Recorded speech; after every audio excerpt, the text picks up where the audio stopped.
सभी को नमस्कार। एक बार पुनः स्वागत है आपका हमारे YouTube चैनल पर। तो प्रिय विद्यार्थियों, आज हम इस वीडियो में अध्यापन करने वाले हैं वार्षिक परीक्षा 2024 की दृष्टि से कक्षा 7 का जो सामाजिक विज्ञान का ये मॉडल प्रश्न पत्र हैं, इसका संपूर्ण सॉल्यूशन इस वीडियो में हम करने वाले हैं। तो प्रिय विद्यार्थियों, कुछ इसी टाइप का पेपर है जो आपके वार्षिक परीक्षा 2024 में आने की पूरी संभावना है। तो साथियों, आपसे रिक्वेस्ट है, वीडियो को लाइक तथा शेयर कीजिए तथा चैनल पर नए हैं तो चैनल को सब्सक्राइब कीजिएगा। साथियों, आपको यह पेपर 2.5 घंटे में हल करना है तथा पूर्णांक आपके 70 अंक का आयोजित होगा। तो प्रिय विद्यार्थियों, शुरू करते हैं कक्षा 7 का सामाजिक विज्ञान का पेपर। आपसे रिक्वेस्ट है, वीडियो को शुरू से लेकर अंत तक पूरा देखिएगा और ताकि आपको जो है वीडियो अच्छे से समझ में आ जाए।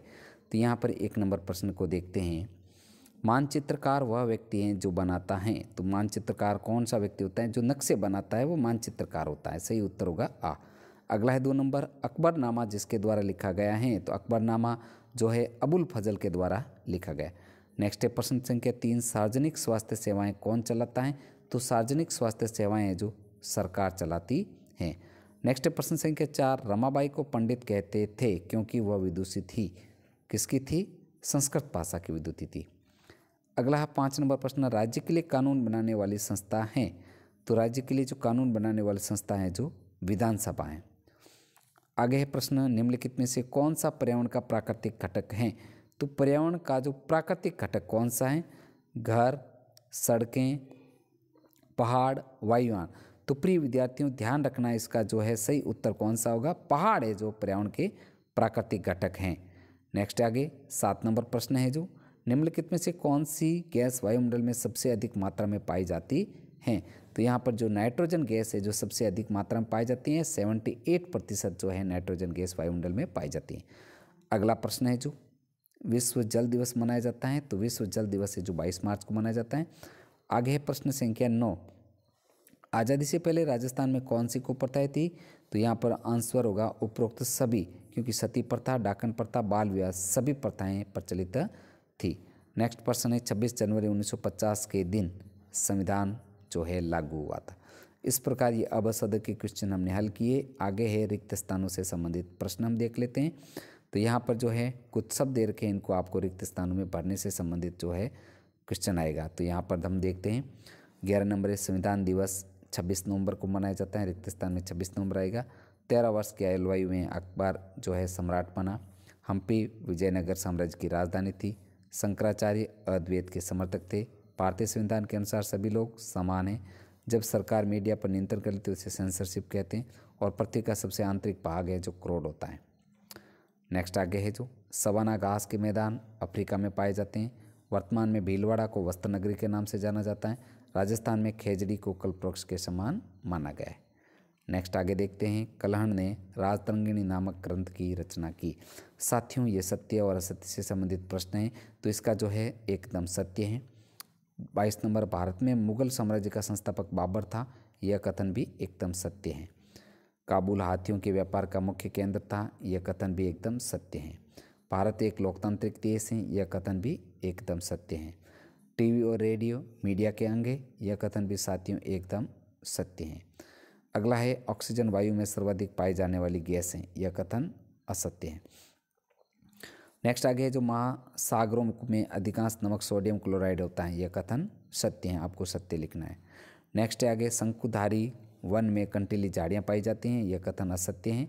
और लॉर्ड विलियम बेंटिक ने 1829 में सती प्रथा को गैर कानूनी घोषित किया। यह कथन आपके सत्य हैं, तो सत्य लिखना है। राजस्थान का राज्य पक्षी गोडावण है। यह कथन भी सत्य है। इस प्रकार साथियों, आपको सत्य तथा असत्य इन जो प्रश्नों को ध्यान रखना है और इसे अच्छी तरह से देखना है। अब आगे है, उचित शब्द का जो कथनों के साथ में मिलान करना है। तो कैस्पियन सागर का मिलान करना है विशालतम झील से।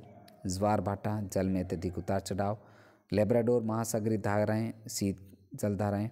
सुनामी, तीव्र भूकंपी तरंगे। और महासागरीय धाराएँ, निश्चित मार्ग की जल धाराएँ। अब आगे है 36 नंबर प्रश्न, त्रिपक्षीय संघर्ष में शामिल तीनों पक्ष कौन कौन से? साथियों, बहुत ही अच्छा क्वेश्चन है। तो तीनों पक्ष शामिल, ध्यान रखना, गुर्जर प्रतिहार, राष्ट्रकूट तथा पाल। ये त्रिपक्षीय संघर्ष हैं जो इनमें शामिल 3 जातियां थी, जो इन तीनों के मध्य 100 वर्षों तक संघर्ष चला। अब आगे है प्रश्न संख्या 37, शिखर से आपका क्या अभिप्राय है? तो उत्तर लिखना है, मंदिर के सबसे ऊंचे भाग को शिखर कहा जाता है उत्तर भारत में इसे शिखर तथा दक्षिण भारत में गोपुरम कहा जाता है। नेक्स्ट आगे प्रश्न है जो 38 नंबर, खानाबदोश पशुचारकों और एक जगह बसे हुए खेतिहरों के बीच किस तरह का विनिमय होता था?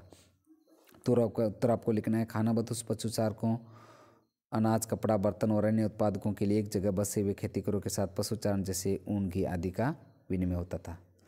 नेक्स्ट आगे देखते हैं, विधानसभा क्या है? इसका उत्तर लिखना है आपको। जैसे देखते हैं हम विधानसभा का अर्थ। विधानसभा दरअसल भारत के विभिन्न राज्यों में राज्य सरकार को गठित करने के लिए विधानसभा चुनाव कराए जाते हैं। विधानसभा चुनाव में चयनित जनप्रतिनिधि को विधायक यानी कि एमएलए कहा जाता है। यह विधानसभा का अर्थ है। आगे है प्रश्न संख्या 40, ऐसे 3 रूढ़िवादी धारणाओं का उल्लेख कीजिए जिनके कारण महिलाओं के साथ असमानता का व्यवहार होता है। तो इसका 1 नंबर प्रश्न है, पॉइंट है कि लड़कियों तथा महिलाओं के बारे में कहा जाता है कि घर का काम महिलाओं द्वारा और बाहर का काम पुरुषों के द्वारा किया जाएगा। तो ये धारणा है। 2 नंबर धारणा है कि महिलाएं नौकरी नहीं कर सकती, ऐसी रूढ़िवादी धारणा प्रचलित है समाज में। और 3 नंबर पॉइंट है कि महिलाएं बाहर का काम, भारी कार्य नहीं कर सकती, यह भी रूढ़िवादी धारणा प्रचलित है। अब अगला प्रश्न है जो जैवमंडल क्या है? तो इसका उत्तर आपको लिखना है कि पादप एवं जीव जंतु मिलकर जैव मंडल का निर्माण करते हैं। नेक्स्ट प्रश्न जो देखते हैं कि मौसम किसे कहते हैं? तो इसका अर्थ होगा कि मौसम वायुमंडल के प्रत्येक घंटे तथा दिन प्रतिदिन की स्थिति होती है। मौसम नाटकीय रूप से दिन प्रतिदिन बदलता रहता है। अगला प्रश्न है जो वनस्पतियों को कितनी श्रेणी में बांटा गया है? तो वनस्पतियों को 3 श्रेणी में बांटा गया है, वन, घास स्थल तथा झाड़ियाँ। नेक्स्ट आगे देखते हैं, राजस्थान की किन्हीं 2 उपज मंडियों के नाम बताइए जो विश्व प्रसिद्ध हैं। तो इसका उत्तर होगा, एक जीरा मंडी जो जोधपुर में स्थित है और दूसरी रामगंज मंडी जो कोटा में स्थित है। नेक्स्ट आगे साथियों 45 नंबर प्रश्न है कि टेलीविज़न की उपयोगिता बताइए। तो इसका पॉइंट टू पॉइंट लिखना है कि टेलीविज़न द्वारा किसी घटना की जानकारी लोगों तक पहुंच जाती है। टेलीविज़न शिक्षा के क्षेत्र में उपयोग होता है और टेलीविज़न मनोरंजन का एक साधन भी है। अब आगे है 46 नंबर प्रश्न के बाल विवाह किसे कहते हैं? यह एक कुप्रथा क्यों है? तो उत्तर लिखना है आपको कि बाल विवाह का अर्थ किसी लड़की या लड़की की शादी कम उम्र में कर देना बाल विवाह कहलाता है। बाल विवाह एक कुप्रथा इसलिए है कि यह बच्चों के अधिकारों का अतिक्रमण करता है, जिससे उन पर हिंसा, शोषण तथा यौन शोषण का खतरा बना रहता है। नेक्स्ट आगे 47 नंबर प्रश्न है जो हम भूकंप से बचाव कैसे कर सकते हैं? तो इसको जो पॉइंट टू पॉइंट माध्यम से हम देखते हैं, जैसे भूकंप आने पर तुरंत खुली जगह पर चले जाएं, कमरे के कोने में जाकर मजबूत फर्नीचर नीचे छुप जाएं, बिजली के खंभों से दूर रहें और घर के सारे उपकरण प्लग से निकाल लें। नेक्स्ट आगे देखते हैं, राजस्थान के मानचित्र में रिक्त स्थानों निम्न स्थानों को अंकित कीजिए।